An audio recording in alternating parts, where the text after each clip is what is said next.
Hello there, everybody.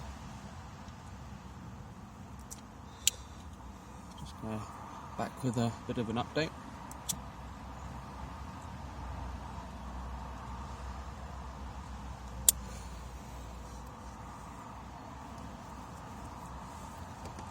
Got 2 letters regarding my benefits recently. First one was a few days ago, and it said from the start of April next year my employment support allowance will be halved because I'll switch from the contribution-based job seekers allowance to the income-based job seekers allowance. And the reason why it's less is because income-based job seekers allowance employment support allowance. I got so used to saying job seekers allowance for the last several years. I just kind of say it automatically sometimes when I'm talking about benefits. But yeah, the income-based employment support allowance, as does the income-based job seekers allowance, takes into account any savings you have above a certain number.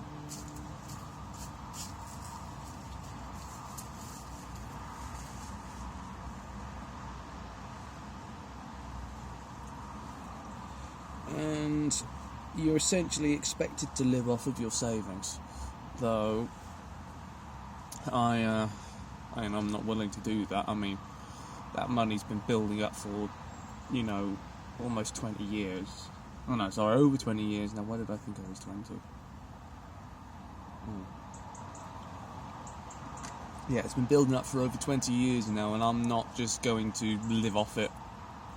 But yeah, so yeah, the ESA will be halved, but my personal independence payment won't be affected.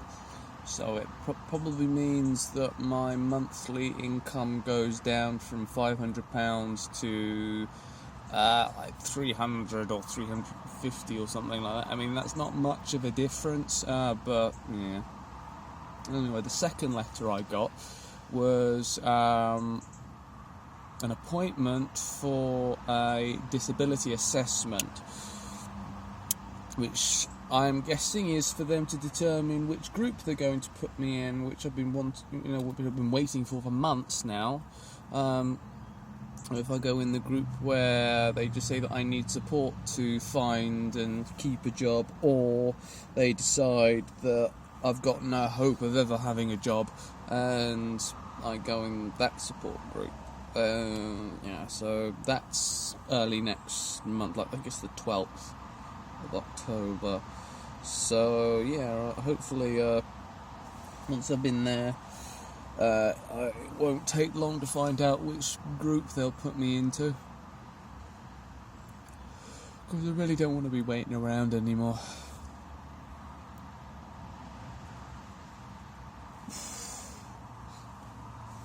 Anyway, so now we've got that out of the way. Planning a family holiday for next year to the Caribbean. Going to go on a mini cruise from Miami to a few Caribbean islands, then back to Miami, then back home.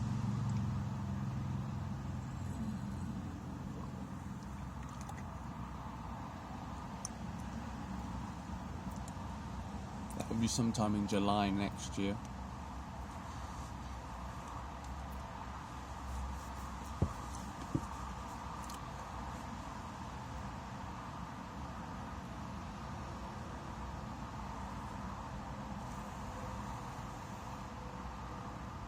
Yeah, that would be nice. I wanted to see the Caribbean for a while and go on a cruise. It's not a proper cruise, full length one, but it's decent enough.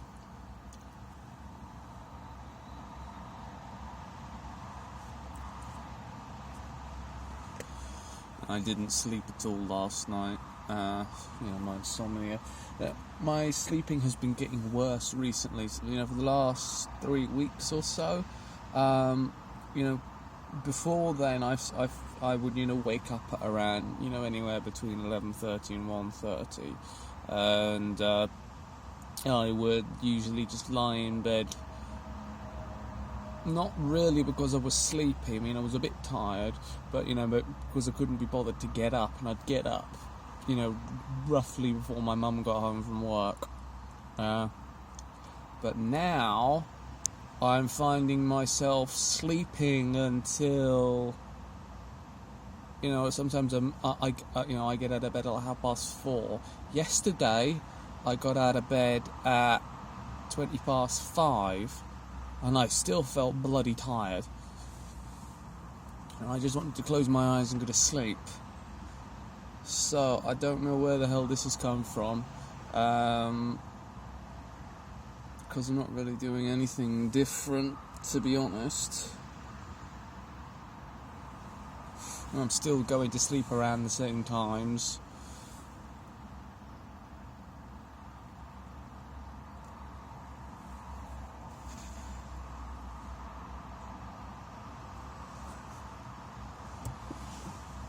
And I'm still maintaining my sedentary lifestyle, so I'm not, wearing myself out during the day. So, I don't really know what's going on there.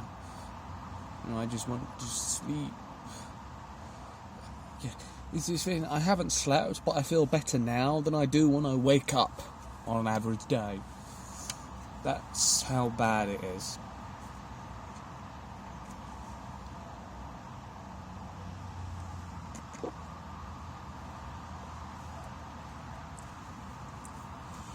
Yeah, I really don't know what I'm going to do, because it's probably really not going to get any better.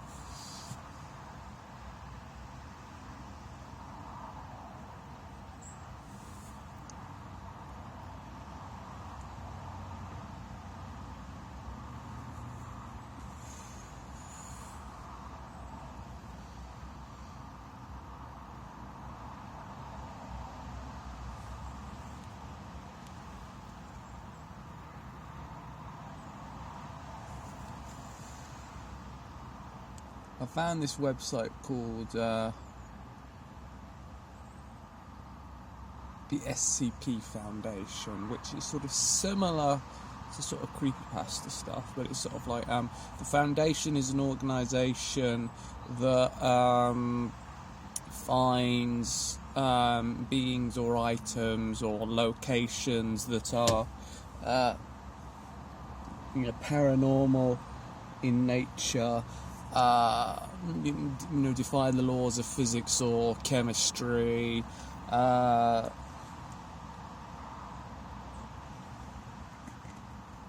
weird quantum effects, and they secure them, bring them into one of the Institute's compounds when they can. If not, they set up a new compound around it if it can't be moved, and it's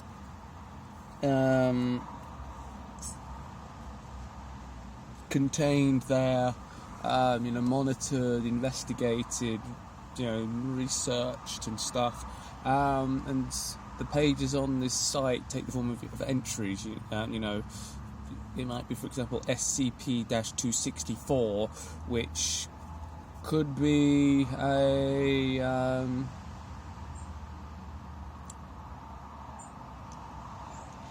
watch that tells the time that you're going to die, or something like that. And one particular thing that they had was a stairwell in a university campus in America was discovered to be bottomless, and there was there were no lights in it, and if you brought a light in, it only lit a few feet in front of you, and there was always the sound of this crying child begging for help.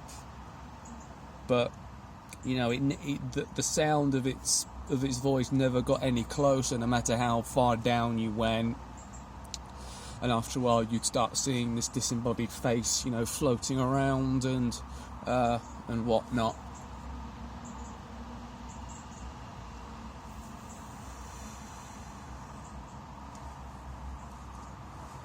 And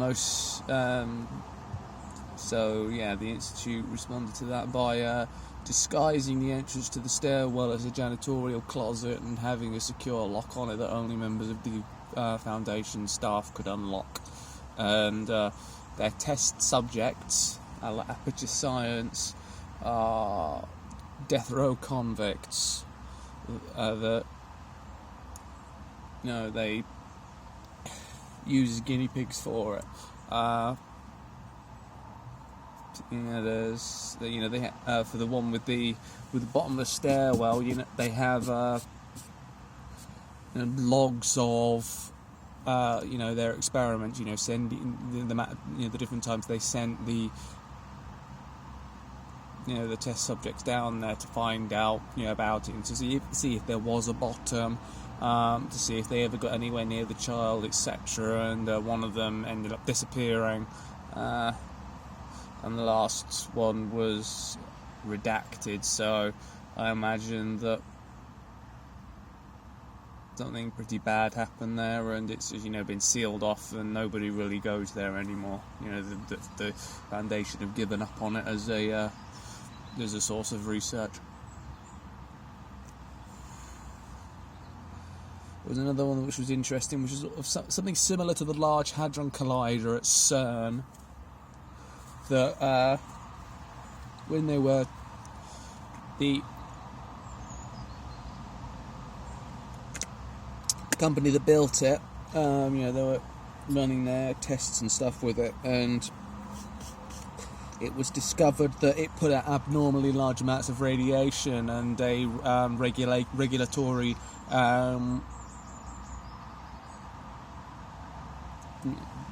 body came down on them and said, right, you have to shut it down, and once we've ascertained that it can be restarted safely, we'll help you do that.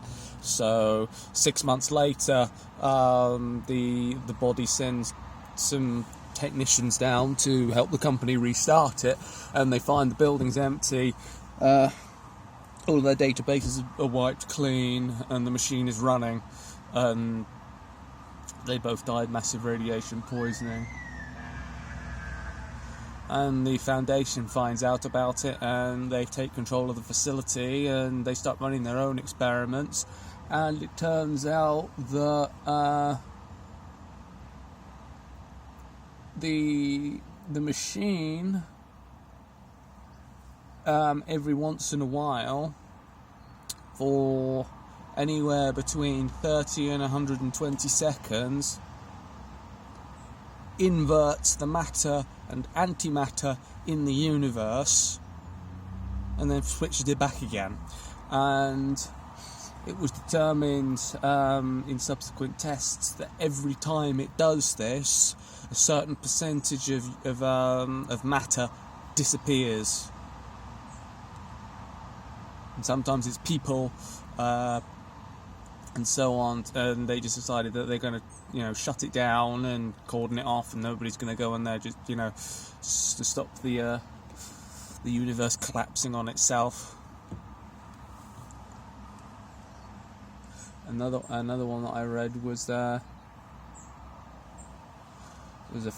furnace type thing that was built in the 11th century by this religious group, and it was used as a torture and interrogation device. They put someone in there, they'd ask them a question, and if they lied or got it wrong, the furnace would burn them alive. Now, eventually the Spanish Inquisition stamped them out and boarded the place up. Then the Foundation finds it, and they start using their convicts to experiment with it. And there's some pretty funny stuff in there. Like they start asking it, basic, factual stuff to ascertain, what it does and the limits of its abilities and whatnot. And then they start getting onto conjectural stuff like golden retrievers are cute.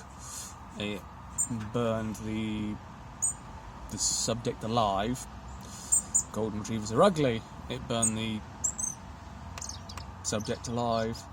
And the next one, he said, golden retrievers are tasty, and the furnace let him live. One of the other ones was, a guy climbs in there and says, I am a good person. The machine lets him live. And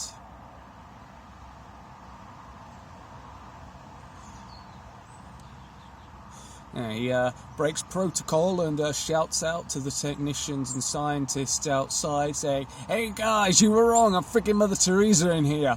And then the furnace burns him alive.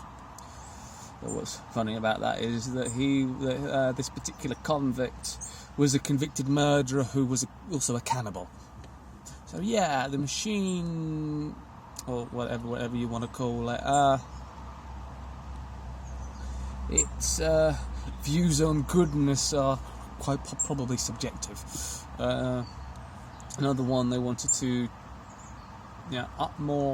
ask the machine questions, in the sense that this particular batch of questions was, the machine will never be satiated no matter how much it consumes. Lets him live.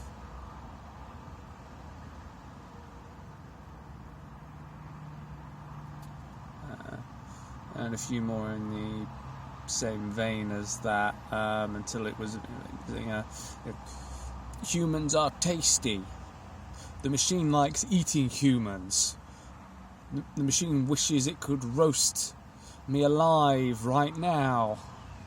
The machine is getting annoyed that it can't roast me alive, and stuff like that. And one of the sections said that the machine had been used on 3 occasions to avert major world-ending catastrophe.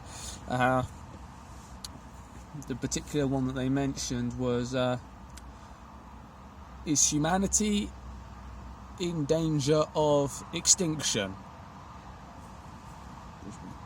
Truth. Is the humanity in danger of extinction soon? The machine didn't burn alive.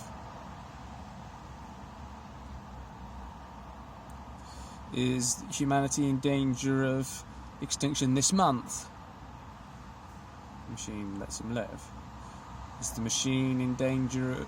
Is humanity in danger of becoming extinct this week? The machine doesn't burn him.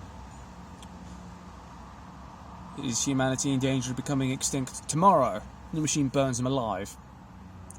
The next one they send in there asks, is humanity in danger of becoming extinct today?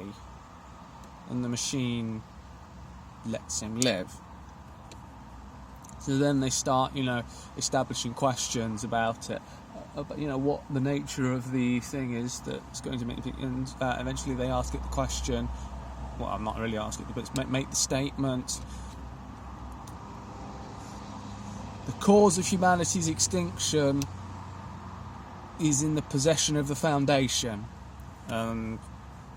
He didn't get burned alive, and it was trying to, narrow down the location. First, I think it was America, and the guy got burned alive. Then it was Europe, and he got burned alive. And eventually, they redacted some sections for brevity until they found out, where it was, what it was, and the particular number of it, and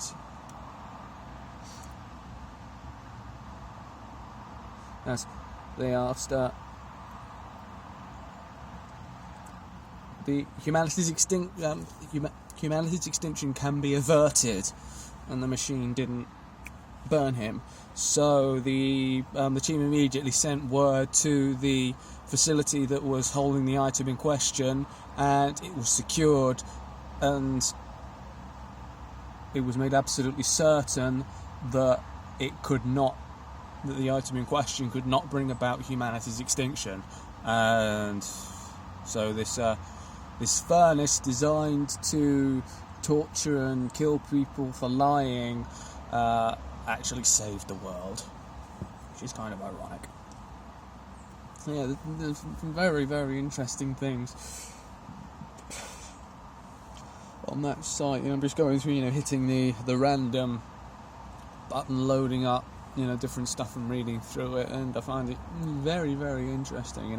I'm registered for the site, and I'm waiting for my registration to be accepted, and then I'll start writing out drafts for, ones that I might be able to do myself, because, I've written creepypasta before and whatnot, and that's something relatively small, short and easy, so, I'd definitely like to give that a go.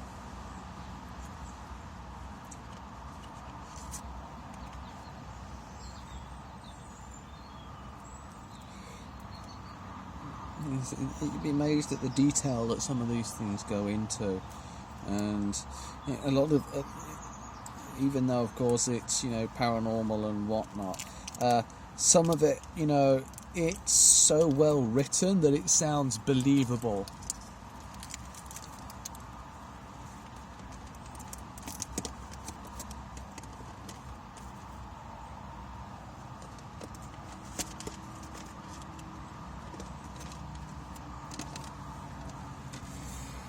So yeah, I hope that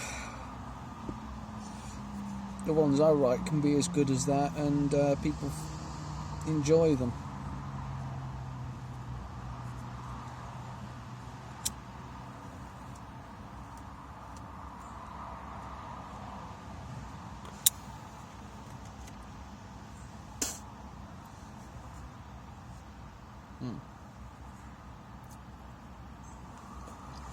Pretty sure if there's anything else that's been going on lately.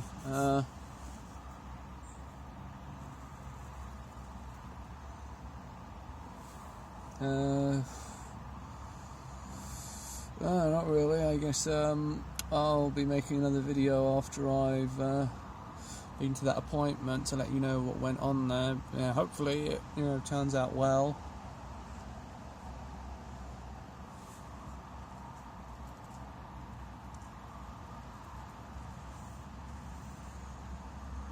Yeah.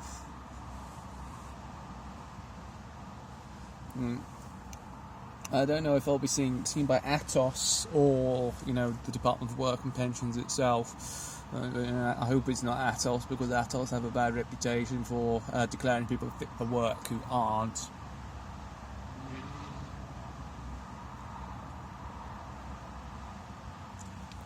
A report was released recently that said there's a considerable number of people, I can't remember if it was in the hundreds or the thousands, that had been declared fit for work by Atos, had died within 6 months of being forced to go to work.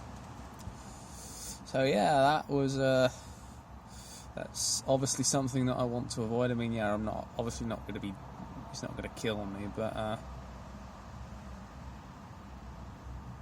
I don't particularly want to be forced to go back to work, because it'll just be it'll just be the same as before. I'll have a job for a month or two at most, and then I'll get sacked because I'll come into conflict with the management and my colleagues and the staff, and then it'll be months of job hunting, and then you get another job, lose it again, and over and over and over and over.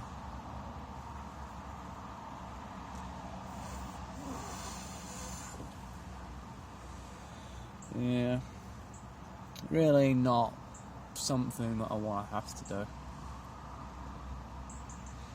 I just want them to say, yeah, you can't really work, so we'll put you on the in the group for long-term unemployment support.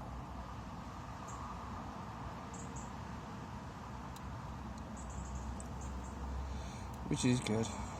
Always would be good. But anyway, can't really think of anything else to say, so I think I'll leave it there.